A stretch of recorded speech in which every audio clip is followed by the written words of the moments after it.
All right. Okay.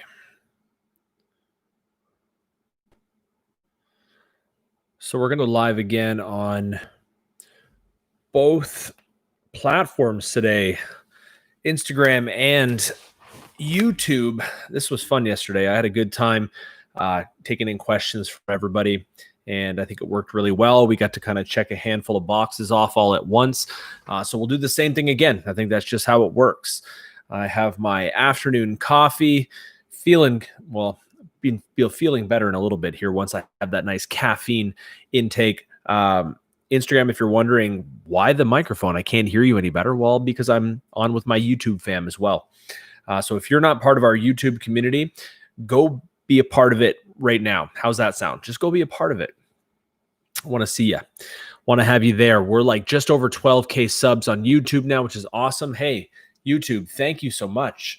We love you. We appreciate you.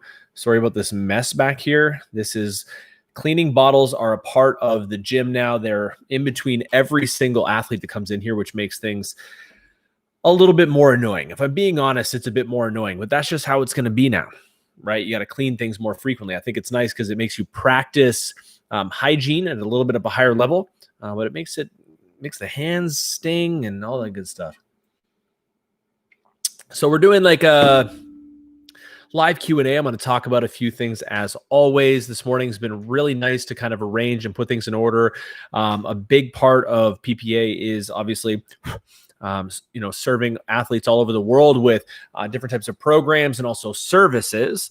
And we're putting things in order so that that's even more efficient, because at the end of the day, to level up to the, to where we are and where we want to be, we have to make sure we have systems in play. And if you're a business owner out there, you know what I'm talking about. It's getting kind of the finer details honed in is always a bit of a headache, but it's much needed. What's up, man? You need Jagup. This is me trying to pronounce names. Junior, yo, what's up, man? Thanks for joining us.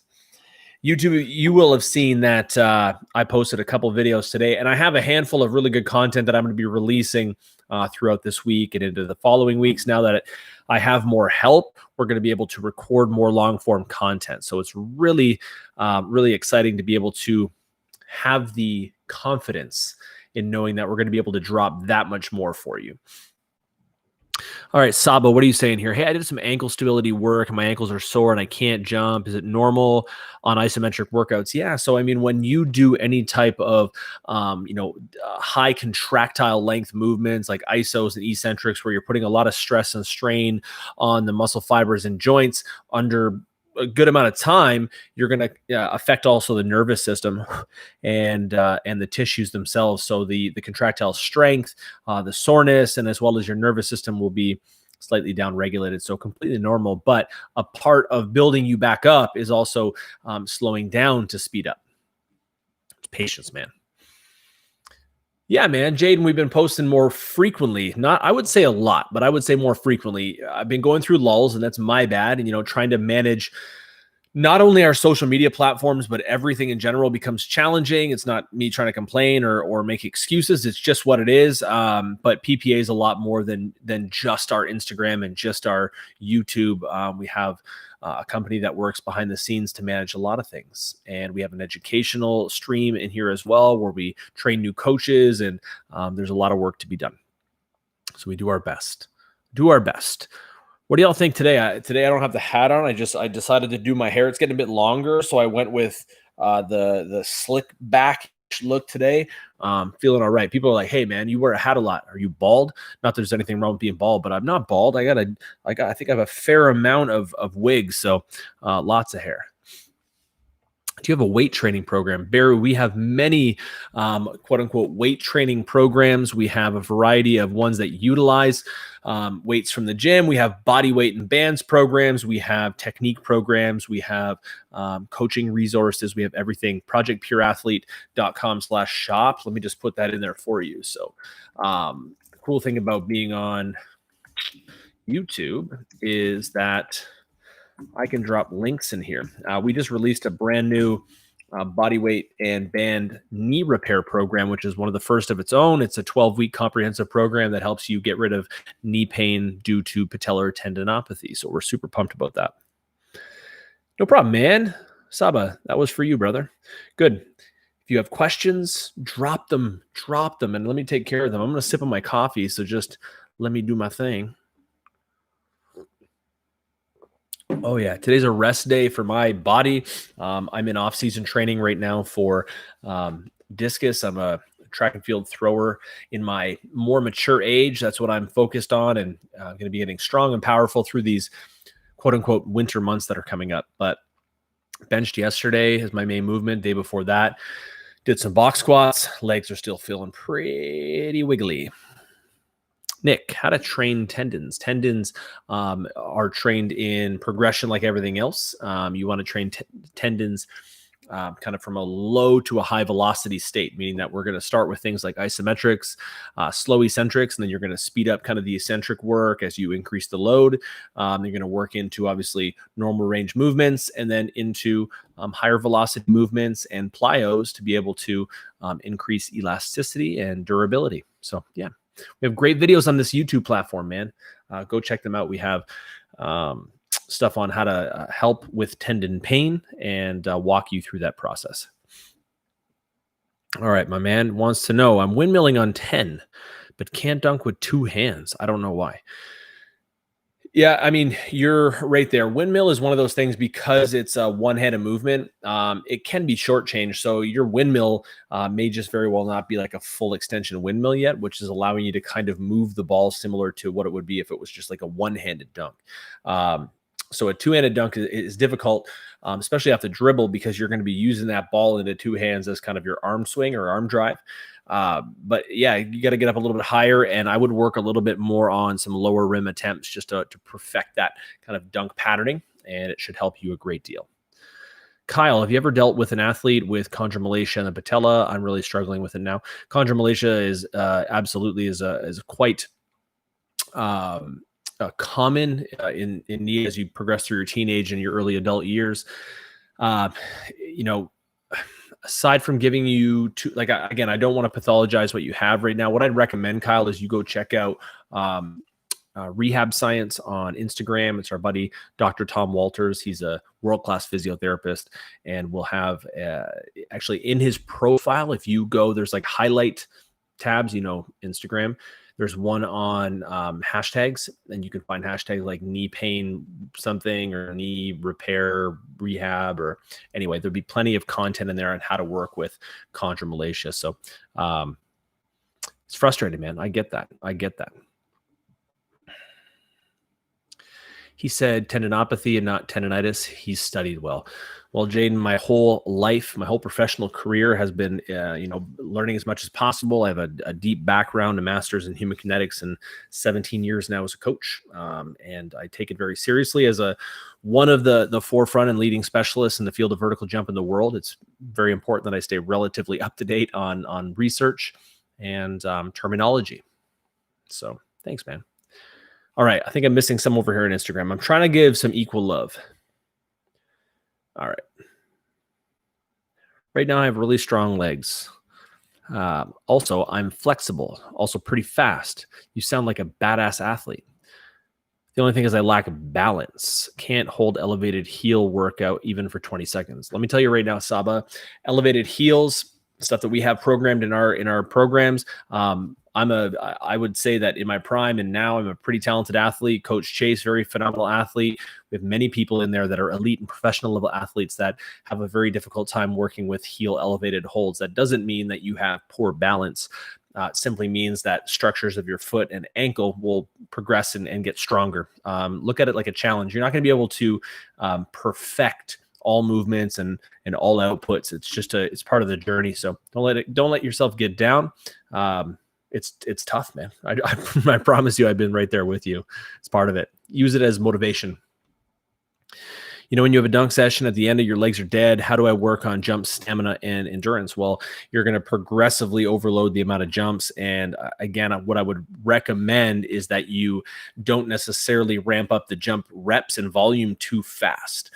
because again, you're going to be playing with that injury threshold, but it will come with time. I imagine you're very young. And it's going to take time. When everybody wants everything now, right? We all want everything now. It's just not the case. It's going to take time. Like anything else, it's putting in reps on reps on reps. Nick Ryan, how can I jump off the ball of my foot like Nick Britz? Nick Britz is obviously a very world-class 1-foot jumper. And he's a guy that perfected that skill because he's obsessed with jumping. It's going to be patterning that jump and working, again, over time. And being conscious and present with your efforts. Getting stronger is also going to ensure that you prioritize the right mechanics of your foot and lower leg and your body when you go through your jump takeoff. So, I make the statement quite often that it's like watching your favorite athletes and being inspired by them is good. But trying to mimic everything they do can sometimes be challenging when it comes to your mindset, because you're like, well, they're so much better and I'm not there yet and I want to be better. At the end of the day, like if you are someone that's like touching the rim or jumping up and you dunked a basketball or you jump 30 plus inches in the air, although it seems like you're not as good as you want to be, like you're still amongst a very small population of the entire planet. Like you're still in a very high upper echelon of people in the world. So it's one of those things where if it's really a priority for you, then you will commit to it for a long time. I got better. My vertical kept getting better until 30 years old.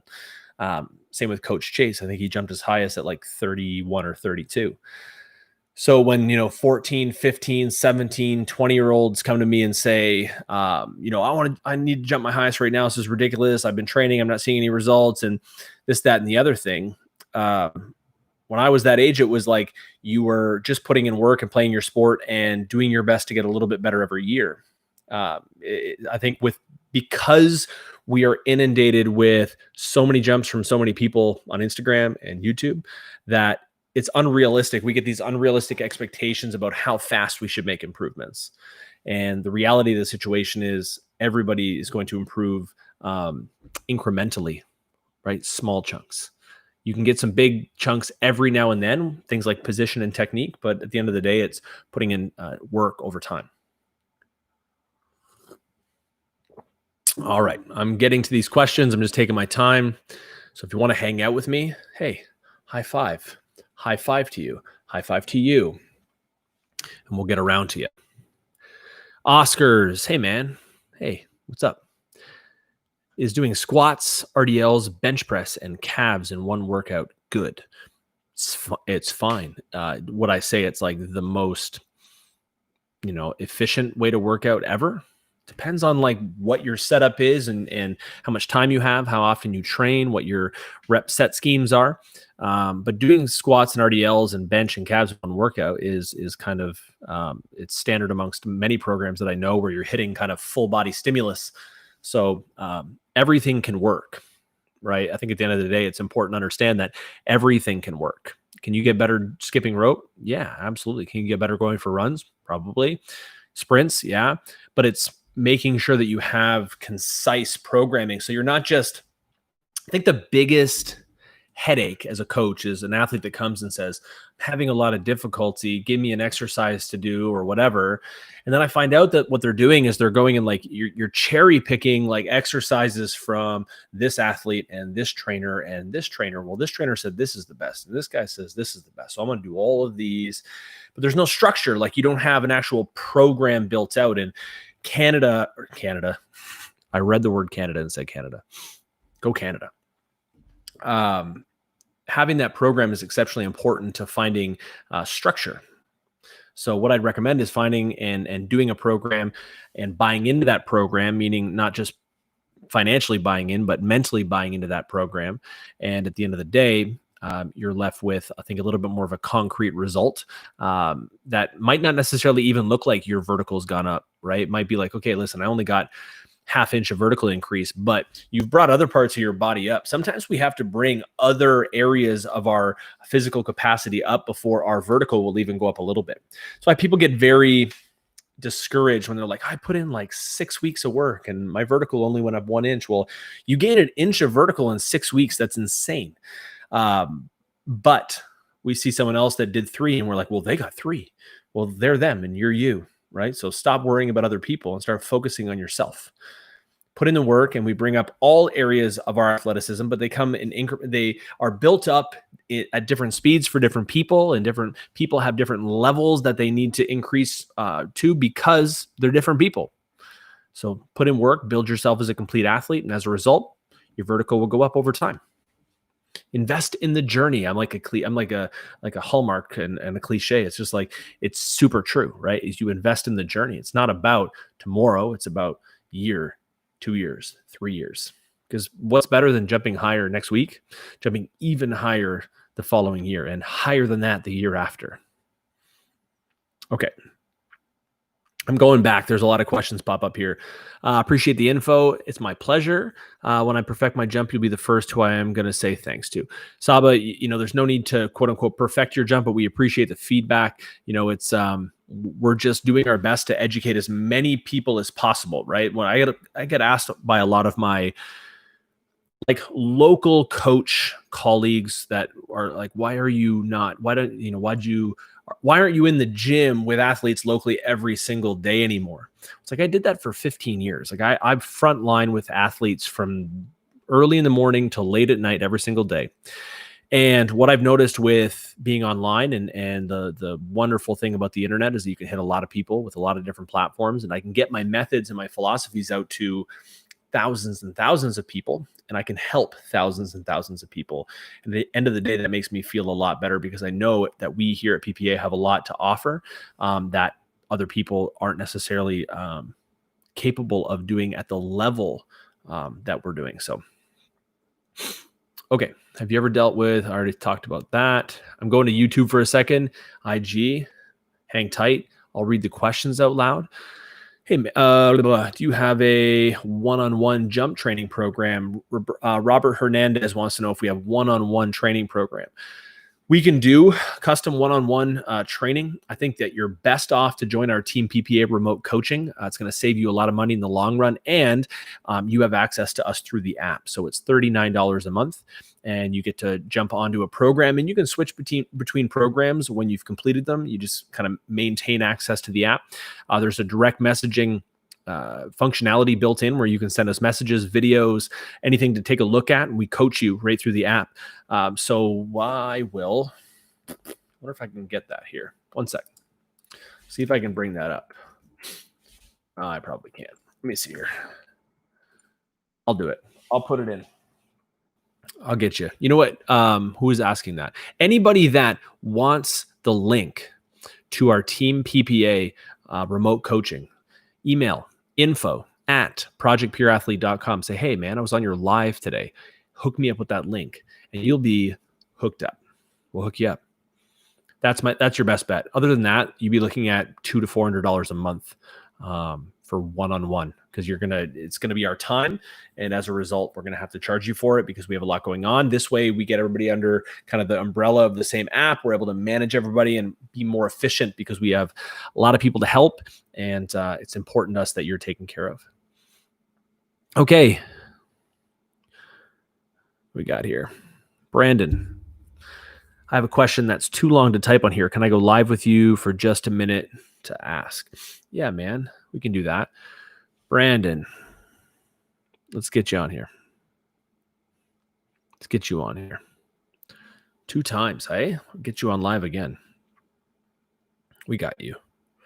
We're going to bring on Brandon. He's one of our Team PPA athletes onto our Instagram live, and Brandon's going to ask a question that is too long to ask. Hey. The Masked Man, what's up, man? I'm walking to class. Okay. All right, brother, what's up? How does one tell if they are a left-right jumper or a right-left jumper? Good question.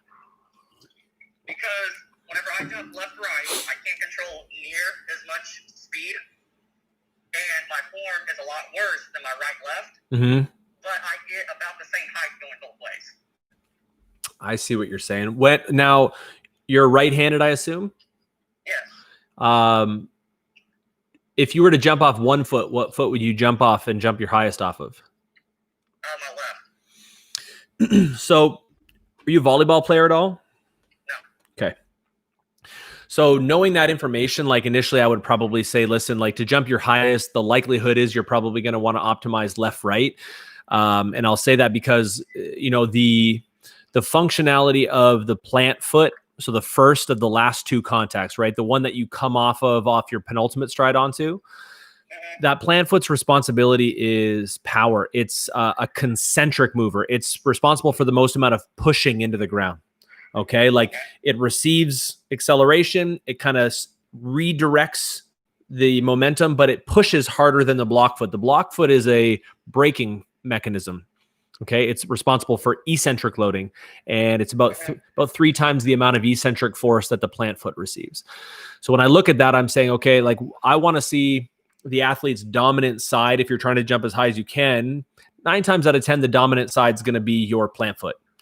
That being said, I've known people who jump higher the other way and they adjust their technique accordingly, meaning they might end up jumping a little bit more off their block, which not super ideal, but it happens, So what I'd recommend is if you're just having an issue with controlling your speed, it's likely just a patterning problem, a repetition issue, where I'd work through short approach work for a while. So my right left for sure gets more reps a day. Like I dunked today and I probably got 30 on my right left and probably got 5 on my left right.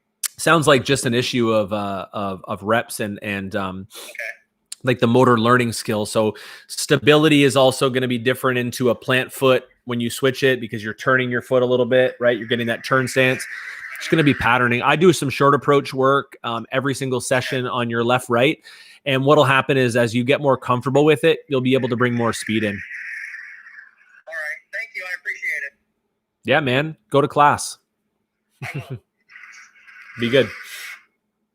All right. Brandon had his question. I don't know if you heard that. Just wanted to know like how to determine like which way you should jump depending on your strong foot and your weak foot and how that looks. Ideally, based on the metrics of how that plant foot and block foot work, our plant foot, we coin our power foot, which is really just the pushing mechanism. That's the one we're driving into the ground more with. It's under tension longer ground contact. So typically the stronger of the two legs. Typically. All right. So what's up, Isaac? It's cracking. We got Big Bounce in the house over here on Instagram. Appreciate you tuning in, man.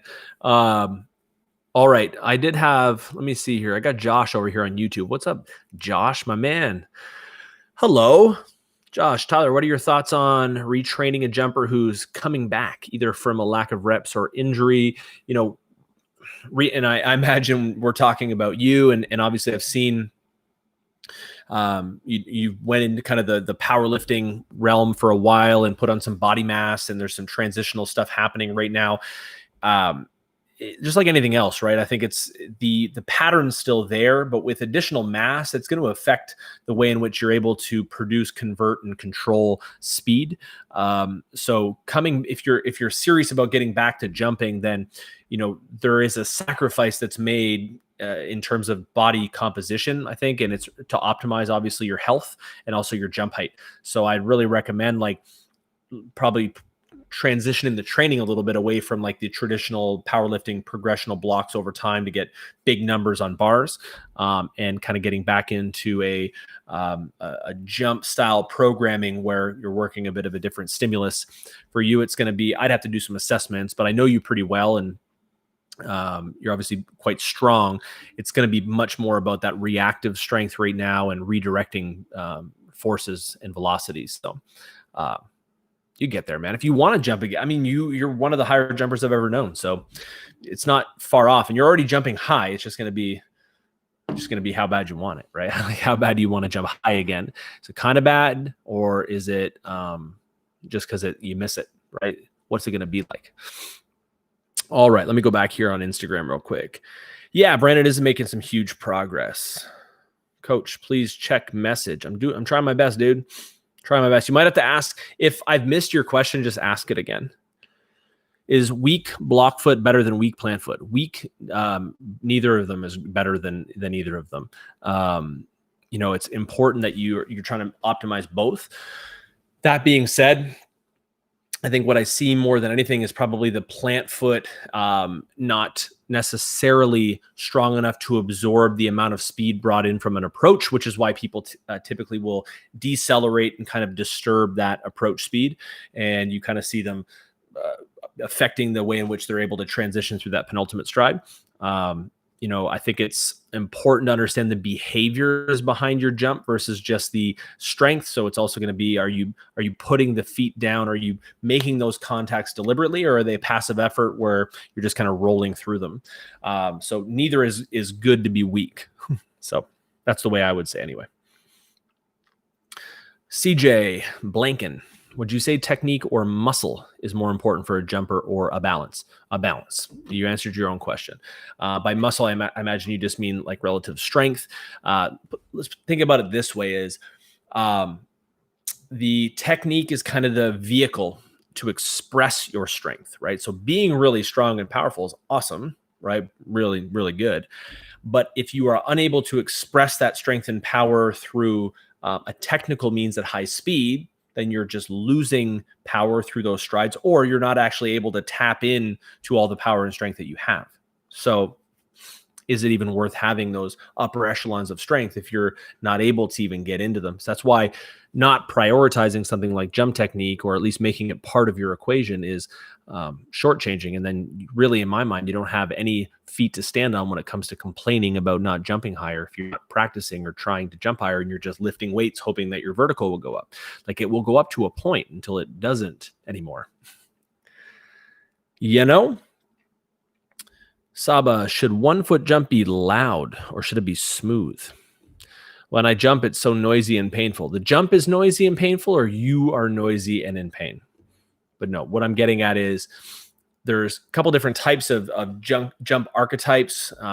Some people jump off 1 foot a little bit more strength-based, where it's going to be they're on the ground a little bit longer. You get more of kind of that toe drag situation, a little bit more of a hard contact of the foot, a long sweep of that free leg, and is necessary because you're sourcing more kind of relative output versus converting speed through kind of those elastic reactive means, like a speed jumper would, like a Nick Britz that you're talking about would, or high jumpers, typically more speed jumpers.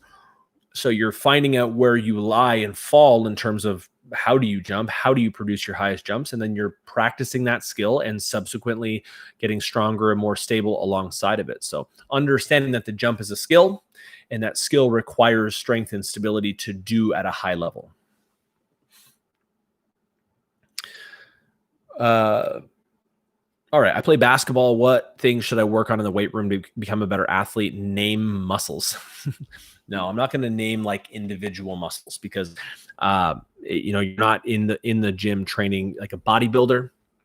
What I'm going to say is you want to be spend more time on one leg than you think, doing many different types of single limb movements, single arm movements that create a stimulus across the body that causes you to have to kind of balance through rotation. Okay. Basketball is extremely dynamic. You don't just move up and down, forward and back, right? Side to side, rotating, cut, drive. So stability, very important. And which is, spend time on one leg, move dynamically, balance, and bring up that general strength along for the ride as well. But naming the muscles, like say, hey, do biceps or do like legs, it's too general, but you're going to work your whole body. Basketball players need whole body because you're athletes. All right. If you ask LeBron what he works on, he's not going to go, I do my quads and then I do my calves. He's going to say, I train my whole body. And the coach, his trainer, is going to be responsible for putting that stuff in place for him. And they will place that in such a structure that allows him to progress, build, adapt, change, build over time.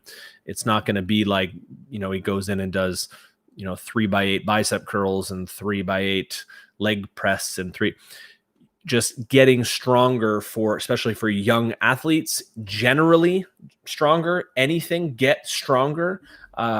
You'll get better as an athlete. You'll be better. All right. Hey man, I want to eat donuts in the air while dunking. Don't lie, Josh. You want to eat donuts on the ground before jumping too. And I feel your pain on that one, but yeah, man. I follow along with your journey. I hope you're doing well. It's been too long since we've seen each other. For those that don't know, YouTube, Instagram, Josh Barina is one of the first official certified PPA level 1 jump coaches. Really top-notch human being, and much love, man. Miss you. Oscar, why can't I do deep squats? When I squat down, my heels come off the ground. If I try to keep them down, I fall on my back. Sounds like ankle issues, ankle mobility issues. You could also play around with your stance a little bit. But if you're lacking dorsiflexion through your feet, through your ankles, your body will have a very difficult time trying to get to depth. What you can do as a workaround for now is elevate your heels a little bit, so you can place some small plates, like some change plates, 5 pounds or whatever, underneath your heels to get your heels up. Should allow you to squat a little bit more to depth without feeling like you're going to bail out the back. So it's going to be a combination of many things. Sounds like tissue restrictions in a few places, but it's going to be a workaround, increasing mobility, increasing stability, so that you can support yourself in those low ranges as well. Coming down, Insta. Can you say jat? It means strong in Punjabi. Jat. I can say jat as many times as you want. Mark wants to know, how would you prevent an athlete from losing inches on his vert in season? I have a maintenance plan in place. So you'd be working a couple times per week in the gym with some kind of lower volume work to support the fact that he's going to be breaking down on the court playing a lot of volleyball. So working through basically what we're trying to do is dose this athlete with some strength and power stimulus stability, so that as the sport, as the season wears on, there's a little bit working to kind of fill the gas tank, and we're not just using the gas. So it's undoubted that likely by the end of a season, you're not necessarily going to be at 100%, but the goal really is to kind of be as close as you can to where you started by the end of the season. All right, what do we got here? What are your opinions, Nicola? What are your opinions on med balls for power training? They're a great tool for power training. Variety of different weights of med balls allow you to move very quickly through some different ranges of motion. You can do lower body driven explosive extension movements, different types of heaves, rotational work, pass and sprints. You can do lots of really cool slams, one arm throw, two arm throw, lots of different things. Love them. Great, great tool. What's the science behind leg folding backwards in volleyball when you're jumping? So the legs kicking back in the air. I talked about this a little bit with Coach Donnie yesterday from Elevate Yourself Volleyball. Sorry, phone, my bad, phone call. They're trying to call me to go give blood. They love my blood. I have like a rare blood type, so they want my blood. Crazy vampires. So the legs kicking back, best guess is fascial recoil through high speed, high velocity approaches. Athletes that are likely a little bit more elastic in nature, through extension at takeoff. The hamstrings, the posterior chain extends rapidly. Everything gets to full length. There's a bit of a recoil or a stretch shortening that can happen there to bring things back to kind of that homeostatic environment. And as a result, it could very well cause that extension, the flexion through the knees. It's one of those things that if you don't do it naturally, I wouldn't recommend trying to. The learning to do it, there's going to be a diminishing return, I think, that you're not necessarily going to benefit from. So good question, though. What's up, Chris? Future coach Chris Palace here. When I work with a volleyball player and they have a short penultimate and I'm working on getting her to push through, they have a habit of sort of hopping through it. What cues do you use to teach it? So you are going to work a lot more with short approach or push punch drills. Working to cue them is going to push. The cue of push works really well, but you're thinking more about pushing forward and down into that plant foot. So what you could do is do some physical landmarking. Sometimes having an athlete push and extend to a target that's even a little bit further than they naturally would to jump can ingrain some of those pushing extension behaviors.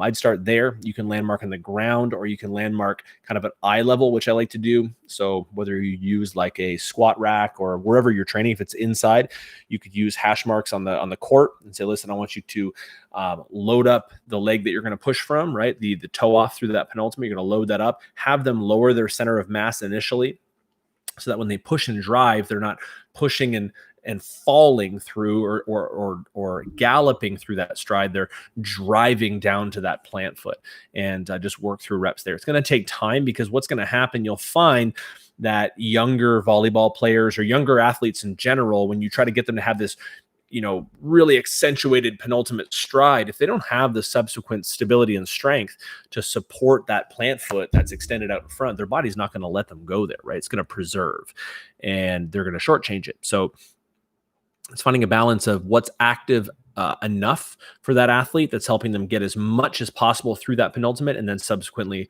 building that strength up alongside it. If I go to my gym, my height and growth will stop. Mr. Strange, not even a little bit, man. One of the oldest myths in the book, lifting weights will stunt your growth. The amount, and I don't know the exact metrics on this because I'm not even sure that they exist, but the amount of like axial loading, right, on the spine that you'd have to sustain for countless hours every day to stunt your growth or reduce your height would be very high. You'd have to be working out hours and hours and hours and hours a day with heavy weights. Learning how to move and lift at a younger age, something I definitely recommend. Now, that being said, would I say throw a 10-year-old on the bench and have them rep bench or squats? Probably not. But there's nothing saying you couldn't give a 10-year-old a med ball and say, hey, let me teach you how to squat, or let me teach you how to hinge or lunge, and teach those mechanics. You're definitely not going to stunt your height or your growth. If someone's telling you that, you can send them my way. It's false information. All right. Our pistol squats, good to get a 40-inch vert. Pistol squats are a great tool. You'll notice that I answer a lot of these questions very similarly, right? Hey, is this exercise a good exercise to get a really high vert? All exercises, all movements are tools, right? They're tools in a belt, like a contractor. Go to a contractor and say, hey, is a hammer a really good tool to build a house with? Well, it's like, yeah, a hammer is going to be part of it. But, good luck putting in a window with a hammer, or, good luck screwing in that screw with a hammer. You're going to need different tools for different jobs. So that's something to wrap your head around, right? Is a pistol squat is great for building certain strength. If you have, like, going into a pistol, if you can't perform squats really controlled, not a great move. But doing a pistol as an accessory movement to, help with kind of bottom end glute and high hamstring activation is great. Great, good dorsiflexion work. If you have that mobility, but if you lack mobility and you're just trying to smash yourself into a pistol, or let's say you lack sufficient enough strength in the external rotators of your hip, and you're in the bottom of a pistol and you go to stand up and you collapse into a heavy amount of valgus and you put extra stress on the medial aspect of your knee. Is it a good tool? Nope. So it's a tool. It's just a tool. I'm not calling you a tool. It's a tool. Got you. Sachin. I've been doing leg exercises for many years, and I have well-developed legs, but no vert. What should I do? So Sachin, there's definitely a difference between, doing leg exercises and having developed legs, and having legs that are functionally sound for the movement that you need, right? Jumping. It doesn't require you to have like ripped, developed legs. What it requires you to have is strong legs that can produce force at high speeds and higher velocities, right? So aesthetics don't necessarily play a huge role in how good of a jumper you are. I mean, I jumped 48 inches, and I'm not even certain you could see all like six-pack. I'm not even sure I had a six-pack at that point. But I was able to express a really high vertical. So it's understanding that it's such a skill, that it's not just about the amount of strength your legs have. It's how do you utilize that strength? Are you practicing the skill of jumping correctly and learning over time how to express your strength?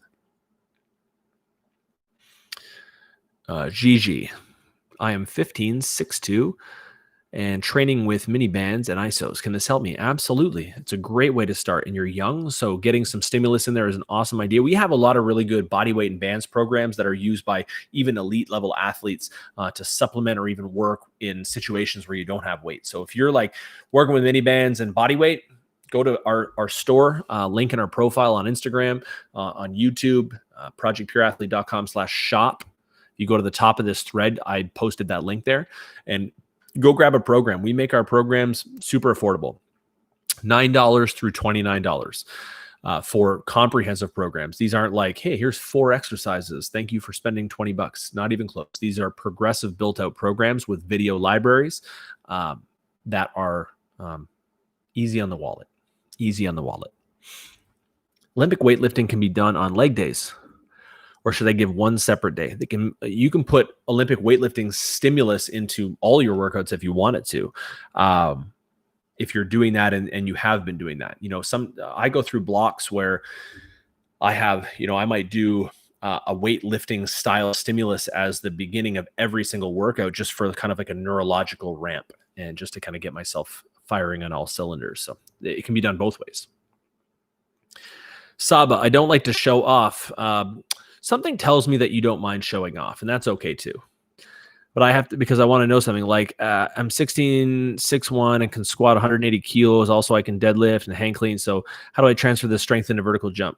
You practice the skill and be patient. Sorry for the show off though. No, you're not. You wanted to show us all your numbers. You did. You practice, man. It's like anything else. You got to practice the skill to be better at the skill. So it's going to take time. You're 16 years old. I only got my first dunk at 16, and I was obsessed with jumping. I've been jumping nonstop since I was a kid, trying to dunk on all different heights of rims. And I, at that point, hadn't lifted, and it was just a jump skill. I developed my skill before I even touched the weights. So some people are going at it the other way. You need time. So patience, man. Don't you hate the word, like when someone that's more grown than you is like, hey, man, just patience. You're like, fuck patience. Tell me how to have it now. Nothing good in life comes like that. It's the lottery. And then at that point, it's like, holy hell. What's up, Sophie? Top-notch volleyball person, human being. Go follow Sophie. Thanks for being here. We appreciate that. I hope we have an ability to work together again. It was awesome having an opportunity to work with you. And I always wish you all the best. You were, Sophie was part of a workshop that I did up in Toronto. We had some opportunity to work on some combine test jumping, and we had some fun. Got bounced too.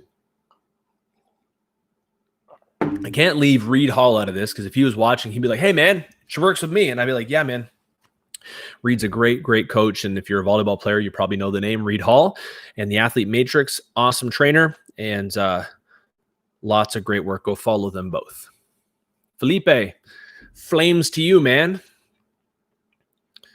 Okay. I'm over here. I'm trying to go back and forth. This is like managing a lot here. I feel like I'm like dispatch in police station. All right. Should I be doing the blah, blah, blah. Okay, I'm coming up here. Christian, do you still plan on releasing part 5 and 6 of the volleyball overhaul? Shit. Yes. Sorry, Christian. I have those. Yes, I absolutely will release those. My bad. My bad. We have them, and you get to see the post testing. Should I be doing the penultimate in beach volleyball? Well, you have to do a penultimate stride no matter when you jump, but the behavior is a bit different. It's not necessarily going to be a super aggressive horizontal downward push. It's going to be still an active push to cover distance, but a little bit more gallopy, a little bit more arced of a movement, so that we are allotting for some space to be able to attack and compress the sand with that plant and block foot. So we're still trying to have that kind of aggressive intent and behavior, but the difference with sand is obviously we're displacing a loose surface versus a court where we have a lot of friction to be able to work with our shoe. So we can come in with a little bit higher amount of horizontal velocity because there's shearing forces and grip versus sand. If you try to go horizontal, the sand brushes away. Okay. Ryan C. Fong, what kind of school or certifications did you go through to expand your knowledge? Good question, Ryan. So I went through college, university, and received a master's in human kinetics. And then I got my Bachelor of Education because initially I was going to be a teacher. Hope that's back on now. But yeah, Bachelor of Education, I was going to be a teacher. And then I eventually made the jump directly from teaching. I taught for 3 years into training full time because I was like, I'm still teaching, right? I'm still educating, but I'm educating in a field that I absolutely love. And certification wise, I received my certified, my CSCS early on in my career. And then it was self-study from there on. I attended workshops early in my career, and then it was really just building a base of knowledge through my experience with athletes and my experience as an athlete that allowed me to come up with the principles of technique I talk about a lot now. And I worked with a lot of general population of training for many, many years, which I think is probably the most underrated facet of growth for a coach. And if I can give any advice to coaches out there, if there's coaches here or future coaches or trainers, is work with absolutely anybody you can, including like your grandma and your neighbor, because the amount of skills you will learn from general population will allow you to troubleshoot really well for athletes. Okay. Coming down. Are single leg squats more effective than Bulgarian squats? No, I mean, they're, again, different tools, different jobs, both quite effective. I'm coming back to YouTube. Do you think track and field training is better to create better athletes? Most jumping programs I've seen are really different from what track sprinters and jumpers do in their training. Gains for life. So there are many different ways to train someone to jump higher. And track and field training is a very general term, meaning that there's different training for different events. I was a decathlete, a multi-eventer. My training was dense, lots and lots of training, lots of skill work, lots of strength work. But what I think track and field does really well is just the skill of movement and sprinting and jumping becomes the primary basis, and it builds a lot of natural like elasticity and durability through a lot of the connective tissues, which make for fairly good jumpers. Track and field training tends to also taper largely over blocks of training and doesn't necessarily work well for someone like a basketball or a volleyball player because you're trying to train with your sport, right? You're trying to train alongside your sport. And if you're got a high amount of strength work and you're on the court playing volleyball, it's not going to favor you. You're going to feel very drained and heavy. So I think it's just you train differently that way, but you can make great athletes out of many different types of training styles. All right. Fran Tasek. Fran, I'm going to call you Fran. Havelka. How did it feel to jump 50 inches back in the day? It feels so surreal. And how did you manage to not jump literally every day of your life when you had that crazy vert? So 50 inches, I'm sure that I was close on a few jumps of getting up in that height. Like, again, I officially tested at 47.5 inches. I put my head to the rim on many occasions. And how did it feel? It felt awesome. It was absolutely addictive. And that's why I became a really good jumper, is because I was so obsessed. And for me, when someone asked me like, what makes the best jumpers in the world? It's not how many squats they do or what their power clean is or what their program looks like. It's their mind. It's how they're wired. It's how I was wired, is that you become incredibly selfish in the right ways to improve yourself as a human being and a performance athlete.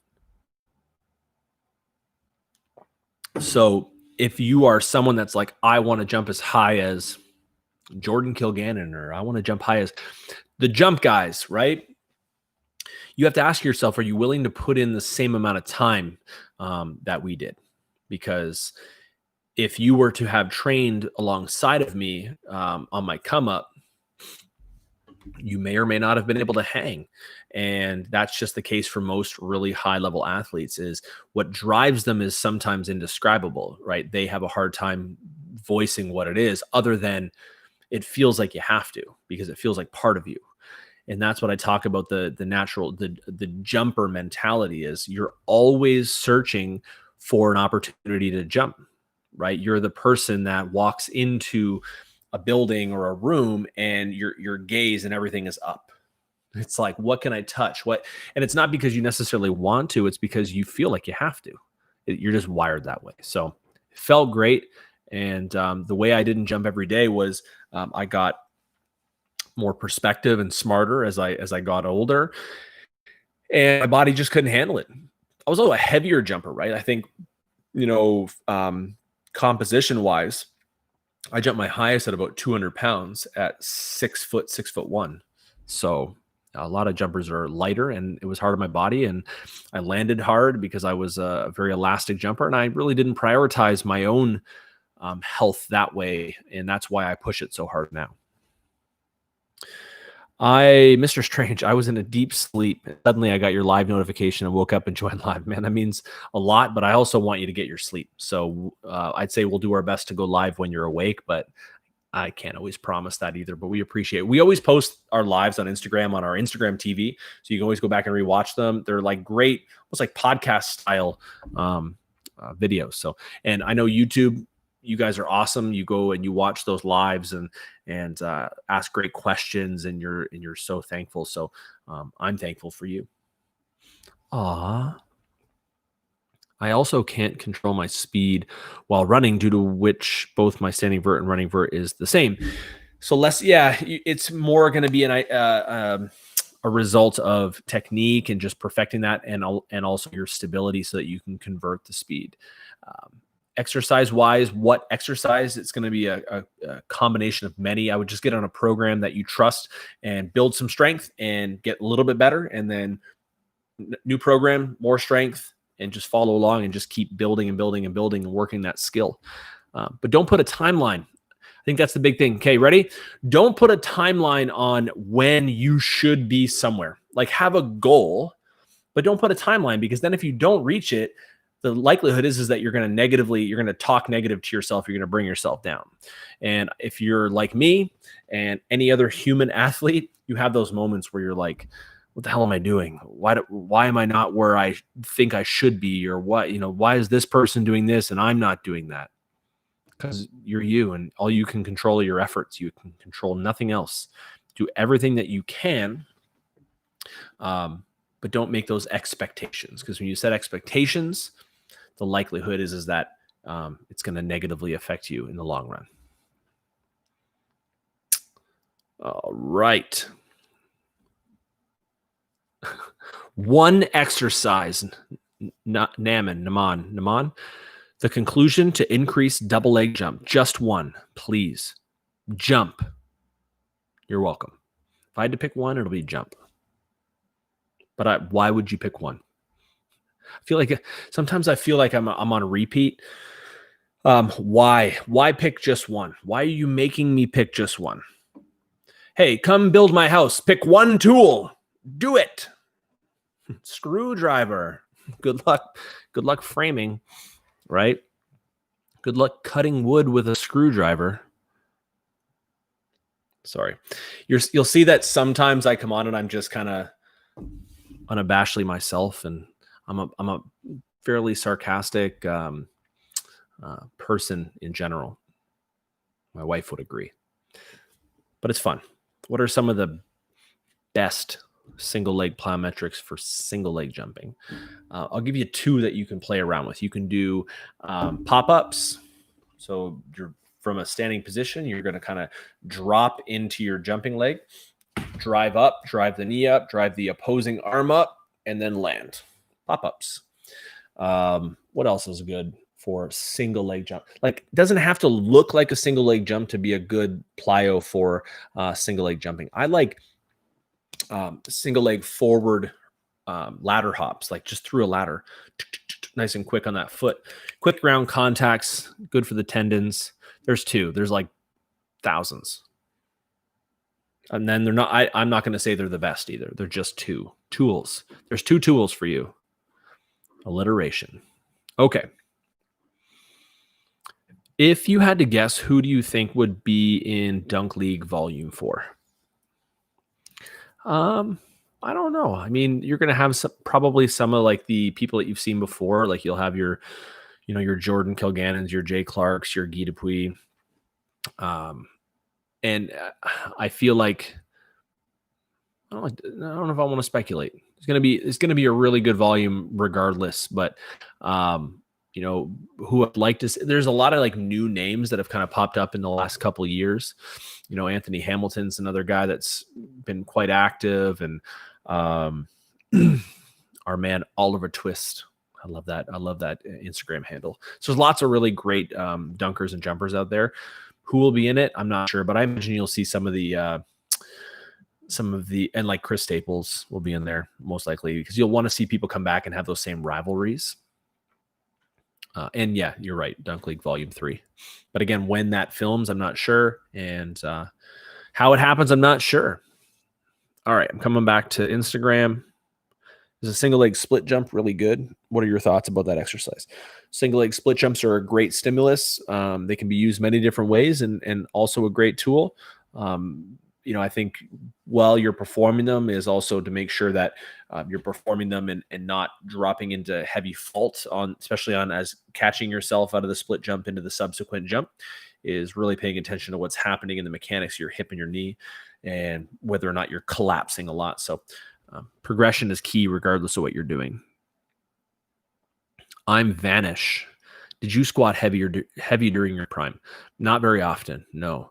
I mean, at times heavy for me, but I never squatted like 1 rep maxes and stuff like that. It was always triples, 5s, and then strength work. I might do some squatting in my kind of strength block in like the 8 to 12 ranges. But I did a lot of single leg work. I deadlifted quite a bit, different speeds, different heights. But squatting, no. I mean, like my best all time like parallel back squat is like 365 maybe, but I deadlifted almost 600 pounds, and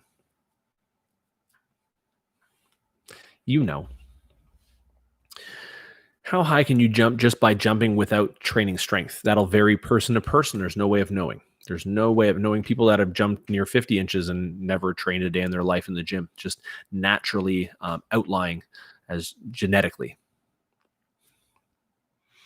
Okay. I'm skipping that one because I answered it already. How to work on opposite plant. Practice it. Start slow. So walk through it first. Shadow jumping is a really cool drill to do, which is basically just kind of walking yourself through. Sorry, I'm kicking my camera. Walking yourself through the steps versus running or being aggressive. And that's kind of similar to what a boxer would do, right? With shadow boxing is they might like work different like stuff just to feel the connection to the movement and moving their body a certain way. Same thing with jumping is shadow jumping is a great way to work on patterning things. So you can start on that. We have some videos on our YouTube that go over that too. So if you're on Instagram and you're like, what does that even mean? Go to YouTube and watch the videos and subscribe and like and share.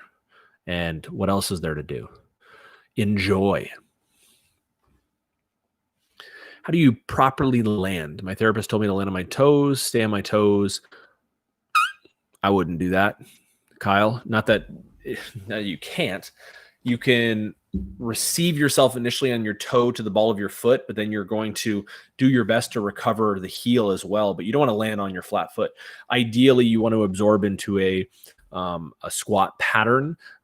Whatever angle that's at, it's going to be determined largely by the angle you took off on. So landing properly is really just absorbing, redirecting gravity and your mass accelerating towards the floor. Who jump left, right? How come? If their primary jump foot is their left. Left, right would be what you would do if your primary jump foot is your left, but make sure you're practicing both plants. Sorry, sometimes I apologize if I read your questions wrong. I know there's a language barrier between some of us, and I do my best. So just ask again if I didn't do it properly.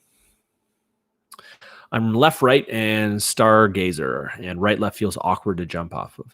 It's going to feel awkward until it doesn't, right?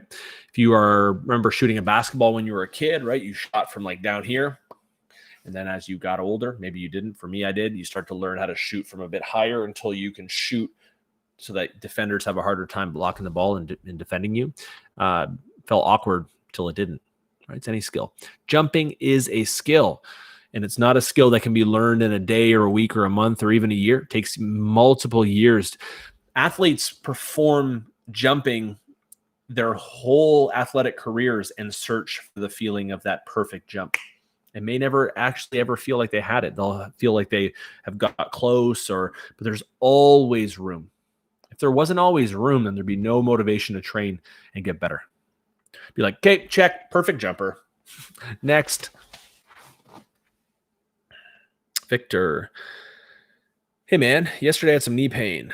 What, like jumper's knee? Totally, I don't feel any pain. Today I don't feel pain. Do you think that is something dangerous? Sounds like a tendinopathy. If you had pain yesterday and no pain today, it's a good sign. You're likely in early stages. I'd recommend clicking the link in our profile, grabbing our brand new tendinopathy program and jumping on board. It also will progress everything else. So it's not like a rehab program. It's a great full program over 12 weeks. It will also help you jump higher. So I would grab that and take care of that before it comes worse, because it will. Brandon, I felt very, very, very, very little knee pain today. The first time in months I felt anything while jumping. At what point do I need to do something about it? Is it okay I push through it today? Yeah, I would just keep an eye on it, Brandon. Like, you know, it's one of those things where it's probably going to be impossible to never have any, like to never experience pain ever again. But that doesn't mean that it should be scary. I think just being aware of it. Nothing saying you couldn't. I know you're on Team PPA. I don't know what program you're on right now. I think you are on Power.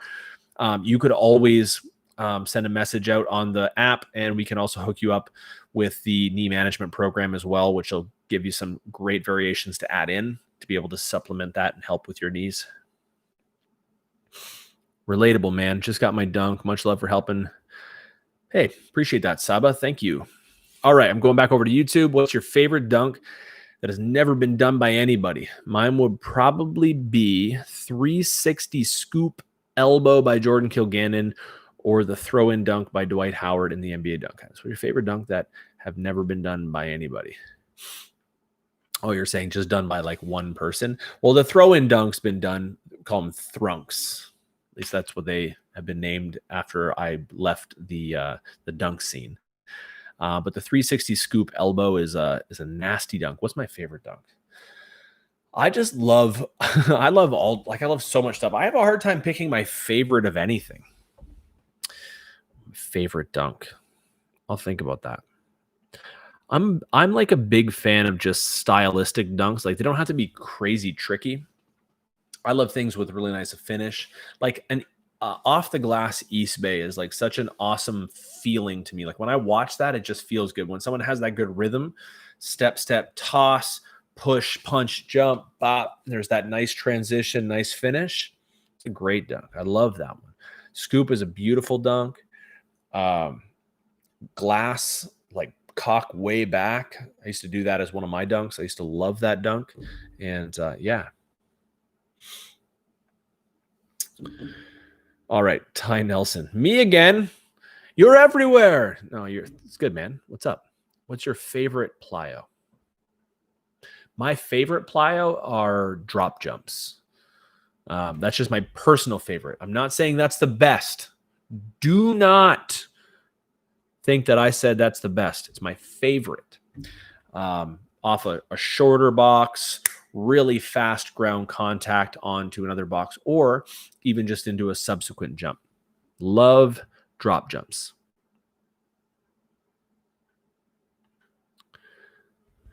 Like here in Georgia, we don't have anyone who has that much knowledge as you have. You don't know how much you help me, and I can't appreciate it enough. Hey, man, I feel like my tires are being pumped right now, right? You're like pumping my ego up. I appreciate that. And we don't do this so that we get compliments. We do it because we love it, but I appreciate your compliment. Thank you. What's up, Dr. Raman? All right. The best single leg plyos for single leg bounce I answered earlier, so I'm not going to dive into it again. But thank you for being here. Heavy jumpers. What's up? Josh skipping platforms. He's back and forth. Where is he? Is he on Instagram? Is he on YouTube? He's everywhere. He's everywhere. Soon he's going to start blowing up my text chain here. So good night. Good night, Mr. Strange. Night in India. Have a great sleep. Can I do squats every day to jump higher? I wouldn't. You could. You will jump a little bit higher eventually, but no, don't do it. I'm going to be in Dunk League Volume 11. You'll probably be in Dunk League Volume way before 11 at the rate that they're putting them out now with coronavirus. All right, I'm going back to YouTube for a second. By Matt, what unsaturated fats foods do you recommend? Olive oils, avocados, and nuts. Walnuts. How's that sound? There's 3 for you. How come there are right-handers with right-left approach? Well, I'm a right-hander, and I had a right-left approach. Very common and also a great plant style for keeping the ball between you and a defender in a basketball setting. In volleyball, it's a great plant sequence for optimizing rotational power generation and thoracic rotation, seeing your setter. To me, it's probably more common to see a right-left right-hander than it is to see a left-right right-hander. When a primary jump foot is their left, likely because they came from a sport that it was technically necessary, just from a volleyball or in a basketball setting. Again, defending. So it's not necessarily optimizing peak jump height when you're all alone. It's like in a game setting, I also have to keep the ball away from my defender. When you jump left, right-handed, the ball oftentimes is in front of your body until it's to the side. Where if you plant right, left, you turn the hip away, now the ball is away, and now there's a person between the ball and the defender. Will plyos make me a better defender? Plyos will add as a part of helping make you a better basketball player and ultimately a better defender.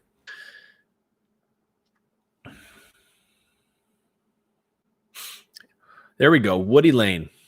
This is a great question. I've been waiting for some intuitive questions here. We've had great questions. I'm not burning. I'm trying to throw anybody under the bus, but this is a great question. Instead of asking what is a good exercise, how about the other side? Is there any strength or plyos that people think are good, but they really aren't good? So I will preface this by saying everything can help, but there are most definitely exercises, movement variations that I would consider to be overrated.